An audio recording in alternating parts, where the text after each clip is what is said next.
All right, so this video is going to be on working from like a Z guard, like maybe in a jiu-jitsu, jiu-jitsu situation may be good, but usually chilling there.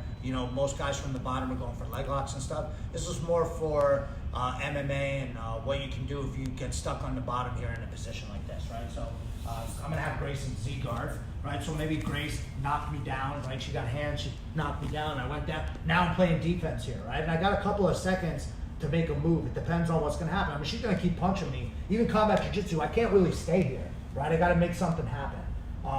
You'll see guys still go for leg locks and try to use this to try to make a move to try to get up on top, right? Some guys aren't really willing to try to go for a leg because if you don't really know what you're doing in leg lock, you'll just get smashed and you'll get blasted out, right? Most of the time, people are looking for, the most common one is just a simple old underhook like this. And you see exactly what just happened? A lot of times in MMA situation, if I have to get up, like if she's hanging back and I can't get her to come forward on me where I can just shoot this down and stay nice and low, or I have to get up. Like maybe I'm taking damage and I have to try to get up here. This leaves Grace an opportunity for an attack. She might jump on my neck here. She could go Darce, right? If I lay back down, she's trying to go Darce. She could go 100%. Then I'd be in a lot of trouble there, right? But somehow I still got to figure that out. Maybe I wait on a punch, right? This happened, I always bring this up in my classes, Dan Henderson versus Fedor. Fedor knocked Dan Henderson down. He went to throw a punch,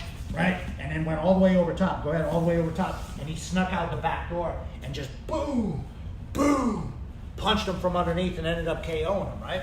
So that was because Fedor went too crazy, right? But really, I'd be looking to just get a hold of her somehow, right? Maybe I just want to I need to get something, but the traditional, right, we call it Z shoot pull, where I'm here and I'm from a Z guard, I shoot the underhook, I get underneath, maybe I start going electric chair. I did that in one of my MMA fights. I just stayed nice and low, right, and I stayed away from getting darced.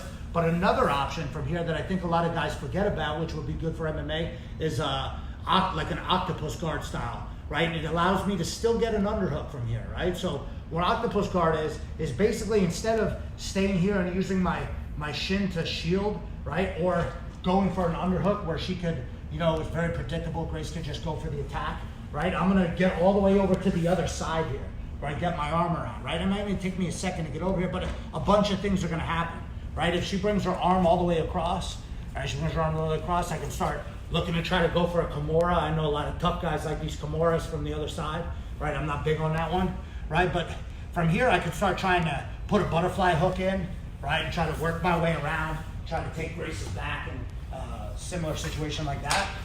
But I think my most favorite one, especially if this was MMA, right? I'm looking here, they're probably gonna put their arm in front of my face, right? Remember, I'm always trying to catch that underhook because that's my best way to get up to my knees to eventually get back to my feet, is to wrap around here. When she gives me the right amount of pressure, I just slip my arm all the way underneath, and then now that allows me to get up to my knees, and now I can start attacking from the back, right? So imagine, right, I'm down here, I'm taking damage, and just for a second I get underneath here and I wrap all the way around, especially if you got real long arms.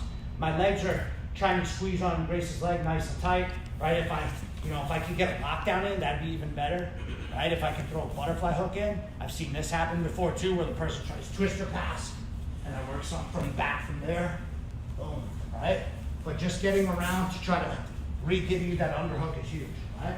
Getting all the way underneath, I'm fighting, and from here I just move, bang, I can even drop back in, electric chair situation, and go from there, all right? So that's just a sneaky way to catch that underhook, right? You're gonna have to play with that a bunch, but eventually, right, it works out real well.